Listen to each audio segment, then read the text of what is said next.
السلام علیکم ورحمۃ اللہ وبرکاتہ. اعوذ باللہ السمیع العلیم من الشیطان الرجیم من همزه ونفخه ونفثه. بسم اللہ الرحمن الرحیم.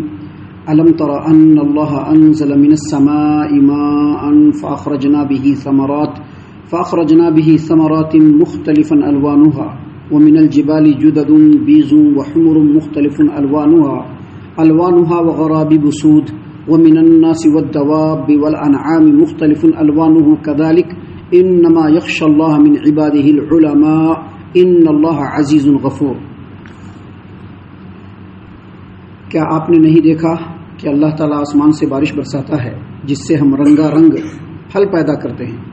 پہاڑوں میں بھی مختلف رنگوں کی سفید، سرخ اور گہری سیاہ داریاں ہوتی ہیں، اور اسی طرح انسانوں، جانوروں اور چوپایوں کے بھی مختلف رنگ ہیں.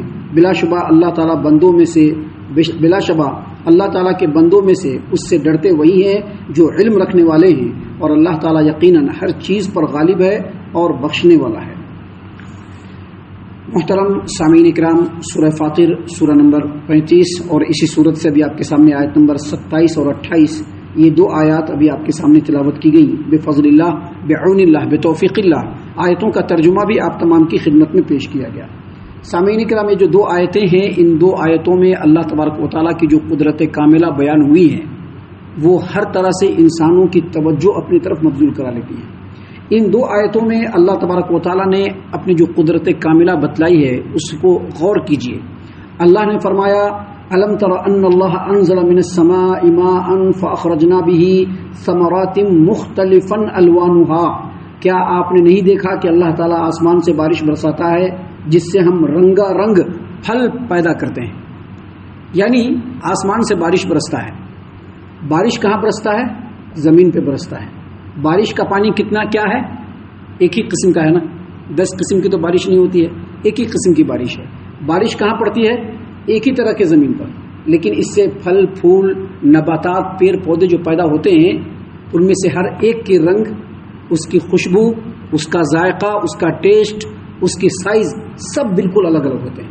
ابھی دیکھیے پھول کو دیکھ لیجئے. ہر پھول کو آپ دیکھیں گے اس کے اندر ڈفرینس ہوگا. گلاب کا پھول، اس کی بناوٹ، اس کی ساخت، اس کا رنگ روپ اور اس کی خوشبو. لالا جو پھول ہوتا ہے اس سے بالکل مختلف ہوتا ہے. ابھی چنبیلی کو دیکھیے، چنبیلی، اس کے مقابلے میں موگرے کو دیکھ لیجئے، سورج مکھی کو دیکھ لیجئے، نیلوفر پھول کو دیکھ لیجئے، دوسرے پھولوں کو دیکھ لیجئے. ہر پھول کے جو رنگ ہوتے ہیں، اس کی جو بناوٹ ہوتی ہے، اس کی جو خوشبو ہوتی ہے، آپ اس کو سونگھیں گے تو پتہ چل جائے گا یہ گلاب ہے، سونگھیں گے تو پتہ چل جائے گا کہ یہ چنبیلی ہے، یہ موگرا ہے، یہ سورج مکھی ہے. دیکھ کر کے پتہ چل جائے گا. پھر ایک ہی پھول ہوگا، بارش ایک ہی برسا ہے، زمین بھی وہی ہے، اس کے اندر جو فضا اور ہوا ہے وہ بھی ایک ہی ہے، لیکن ایک ہی پھول کے ایک ہی پتے کے اندر مختلف قسم کے رنگوں کی جو مکسنگ کمپلیٹ بیلنس اور خوبصورتی کے ساتھ ہوتی ہے، اس کو دیکھتے ہی انسان کے دل کو موہ لیتی ہے. یہ سارا بنانے والا کون؟ اللہ عز و جل. اب یہ پھل پھول کی بات ہوئی، یہ پھول کی بات ہوئی. اب پھل میں آ جائیے. بارش برستا ہے، اسی زمین پہ برستا ہے، اور فضا اور ہوا بھی وہی ہے، لیکن انگور جو نکلتا ہے اس کا سائز، اس کا کلر، اس کا ٹیسٹ اور اس کی خصوصیت بالکل الگ ہے. اس کے مقابلے میں اسی زمین میں جب کھجور نکلتا ہے، اس کا ٹیسٹ، اس کا سائز الگ ہوتا ہے. پھر اسی زمین کے اندر آم جو نکلتا ہے، آم کا سائز بھی الگ ہے، اس کا کلر بھی الگ ہے، اس کی خوشبو بھی الگ ہے، اس کا ٹیسٹ بھی الگ ہے اور اس کی خصوصیت بھی الگ ہے. یہ پھول کی بات ہوئی. لیکن پھل میں بھی آپ دیکھیے، کھجور کو دیکھ لیجئے. عرب کے اندر کھجور کی پیدائش زیادہ ہے، وہاں پر کھجور بھی ہے تو الگ الگ قسم کا. ابھی کھجور میں جو اجوا ہے اس کا ٹیسٹ، اس کی خصوصیت اور اس کا سائز الگ ہوتا ہے. اس کے مقابلے میں مٹجول کھجور ہوتا ہے، اس کا سائز بھی بڑا ہوتا ہے، اس کا ٹیسٹ بھی الگ ہوتا ہے، اس کے گودے بھی الگ ہوتے ہیں. اسی میں آپ لے لیجئے صفاوی کو لے لیجئے، مبرون کے لے لیجئے، سکری کو لے لیجئے.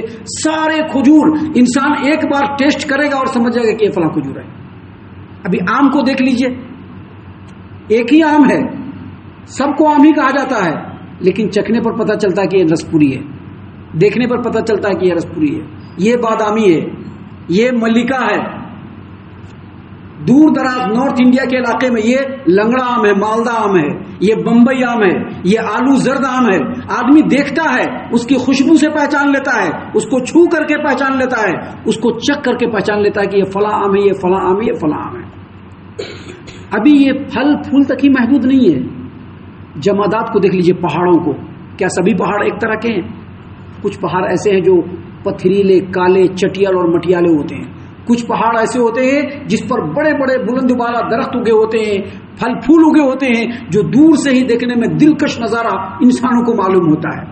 بعض ایسے پہاڑ ہوتے ہیں جو سنگ مرمر کے بھی پہاڑ ہوتے ہیں، نمک کے بھی پہاڑ ہوتے ہیں، کچھ پہاڑ ایسے ہوتے ہیں جس میں سیاہ رنگ کی دھاڑی دور تک چلی گئی ہوتی ہے، کچھ پہاڑ ایسے ہیں جس میں سرخ رنگ کی دھاڑی دور تک چلی گئی ہوتی ہے۔ اللہ تبارک و تعالیٰ نے اسی بات کو یہاں پر بیان فرمایا، الم تر ان اللہ انزل من السماء ماء فاخرجنا به ثمرات مختلفا الوانها ومن الجبال جدد بيض وحمر مختلف الوانها وغرابيب سود۔ کیا آپ نے نہیں دیکھا کہ اللہ تعالیٰ آسمان سے بارش برساتا ہے جس سے ہم رنگا رنگ پھل پھول پیدا کرتے ہیں، اور پہاڑوں کے بھی مختلف رنگ ہوتے ہیں، بعض پہاڑ بالکل سفید کلر کے ہوتے ہیں، بعض پہاڑ جو ہوتے ہیں سرخ کلر کے ہوتے ہیں، اس کے اندر گہری گھاٹیاں ہوتی ہیں، اور کچھ پہاڑ ایسے ہوتے ہیں جس پر سیاہ دھاریاں چلی آتی ہے۔ لیکن یہ صرف جمادات تک نہیں ہے، آپ جاندار کو بھی لے لیجئے، جاندار کو بھی لے لیجئے۔ ابھی ایک بکرے کی کتنی قسمیں پتہ ہے نا، ابھی بکروں کا زمانہ ہے، بکرے کی کتنی قسم ہے، گائے اور بیل کو جو ذبح کرتے ہیں اس کی کتنی قسم ہے، ہر جانور کی آپ کو الگ الگ قسم ملے گی۔ ایک کتا جو نجس و ناپاک جانور ہے، لیکن اس کتے کے اندر بھی اللہ تبارک و تعالیٰ نے اتنی نسلیں رکھی ہیں کہ جو صرف جانکاری ہی بتا سکتے ہیں، سبھی نہیں بتا سکتا ہے۔ اس کو بھی چھوڑیے، انسان ہے کہ نہیں، اللہ تبارک و تعالیٰ نے انسانوں کو پیدا کیا، سارے انسانوں کی پیدائش کا حساب کتاب کیا ہے؟ نطفہ، اور اس کے اندر جو ایلیمنٹس ہوتے ہیں وہ مٹی ہوتے ہیں، پانی ہوتے ہیں، دیگر دوسری قسمیں ہوتی ہیں، ہر ایک انسان میں وہی چیز ہے، لیکن انسان الگ الگ رنگوں کا پیدا ہوتا ہے۔ کچھ انسان ہوتے ہیں جو بالکل وائٹ اور گورے ٹائپ کے ہوتے ہیں، چٹے، اور کچھ انسان صرف گورا ہوتا ہے، کچھ انسان سرخ کلر کے ہوتے ہیں۔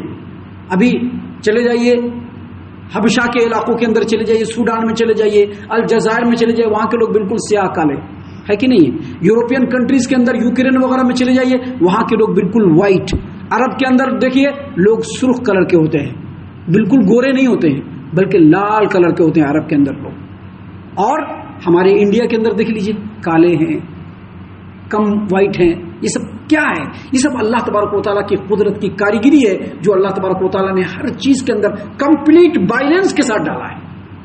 سامعین اکرام، یہ یکسانیت میں اختلاف اور اختلاف میں یکسانیت، اس میں غور و فکر کرنے کی ضرورت ہے۔ اللہ تعالیٰ نے قرآن کریم کے اندر سورہ روم کے اندر وضاحت کے ساتھ بیان فرمایا، واختلاف السنتکم والوانکم ان فی ذلک لآیات للعالمین۔ اللہ تبارک و تعالیٰ نے تمہارے رنگوں کو، تمہاری زبانوں کو الگ الگ بنایا ہے، اور اس میں علم والوں کے لیے نشانی ہے، غور کرنے کی ضرورت ہے۔ اللہ تبارک و تعالیٰ نے ہر چیز کو مختلف ڈیزائن سے پیدا کیا ہے، ہر ڈیزائن کے اندر جو بیلنس ہے دیکھتے ہی انسان اس کی طرف اٹریکٹ ہو جاتا ہے، اور ہر چیز کے اندر انسانوں کے لیے فائدے ہیں۔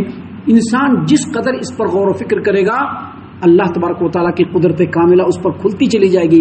جتنا غور کرے گا اللہ تبارک و تعالیٰ کی معرفت ہوگی، اللہ تعالیٰ کی محبت دل میں بیٹھے گی، اور انسان اللہ تبارک و تعالیٰ کی جب عبادت کرے گا اس میں مزہ آ جائے گا۔ لیکن جب کب کرے گا؟ جب غور و فکر کرے گا تب۔ یہ جو تمام باتیں ابھی تک آپ کے سامنے پیش کی گئی، یہ جو تمام باتیں ابھی تک آپ کے سامنے پیش کی گئی، ان باتوں پر غور و فکر کرنے سے پتہ چلتا ہے کہ اللہ تبارک و تعالیٰ سے ڈرنے والے وہی لوگ ہوتے ہیں جو جاننے والے ہوتے ہیں۔ اس لیے کہا جاتا ہے کہ علم کیا ہے؟ فرض ہے۔ دیکھیے اللہ نے کیا فرمایا، اللہ نے فرمایا کہ الم تر ان اللہ انزل من السماء ماء، کیا تم نے نہیں دیکھا کہ اللہ تعالیٰ نے آسمان سے بارش برسایا جس سے فاخرجنا به ثمرات مختلفا الوانها، جس سے ہم نے رنگا رنگ پھل پیدا کیے. ومن الجبال جدد بیض وحمر مختلف الوانها وغرابیب سود، اور پہاڑوں کے بھی مختلف رنگ ہے، کچھ پہاڑ سفید کلر کے، کچھ سیاہ کلر کے، اور بہت سارے پہاڑوں پر گہری سیاہ دھاریاں ہوتی ہیں. اور پھر آگے فرمایا ومن الناس والدواب والانعام، اور اسی طرح سے انسانوں، جانوروں اور چوپایوں کے اندر بھی، اسی طرح سے انسانوں، جانوروں اور چوپایوں کے اندر بھی مختلف رنگ ہوتے ہیں. جانوروں کے اندر بھی، جاندار کے اندر بھی، چوپائے جانوروں کے اندر بھی، اور انسانوں کے اندر بھی مختلف رنگ ہوتے ہیں. اور ان باتوں کو بیان کرنے کے بعد اللہ نے فرمایا انما یخشى اللہ من عبادہ العلماء، بے شک اللہ تبارک و تعالیٰ سے ڈرنے والے کون لوگ ہوتے ہیں؟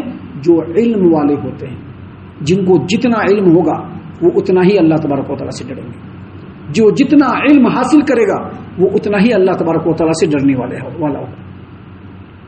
ان تمام باتوں پر غور کرنے کے بعد دو باتیں بالکل واضح ہو جاتی ہیں. پہلی بات یہ کہ جتنا اللہ تبارک و تعالیٰ کی قدرت کے مظاہر پر غور کریں گے اتنا ہی اللہ کی پہچان ہوگی. جتنا اللہ کے کائنات میں بکھرے ہوئے ہر سو جو اللہ کی نشانیاں ہیں، جو اللہ کے قدرت کاملہ پر دلالت کرتے ہیں، اس میں جتنا غور کریں گے اتنا ہی اللہ تبارک و تعالیٰ خشیت اور خوف ہمارے دل کے اندر پیدا کرے گا کہ ہمارا رب کتنا عظیم ہے، ہم اس کی کتنی ادنا مخلوق ہے. جو رب ہمیں اتنا سب کچھ دے رہا ہے ہمیں اس کے لیے کیا کرنا چاہیے. یہ پہلی بات. اور دوسری بات، علم جو ہوتا ہے وہ تین طرح کا ہوتا ہے. علم جو ہوتا ہے وہ تین طرح کا ہوتا ہے. پہلا علم جو انسان کے اندر خوف اور خشیت اللہ تبارک و تعالیٰ کی پیدا کرے. یہ اگر علم ہے کسی کے پاس تو وہ علم بڑا مفید ہے. اب چاہے اس نے اصطلاحی طور پر علم حاصل کیا ہو یا اللہ نے اس کو غور و فکر اور اس کی خود اپنی محنت سے علم دیا ہو، جو آدمی علم حاصل کرتا ہے اور وہ علم اس کے دل کے اندر خوف اور خشیت کو پیدا کرتا ہے، وہ علم اللہ تبارک و تعالیٰ کی نظر میں بڑا مفید ہے.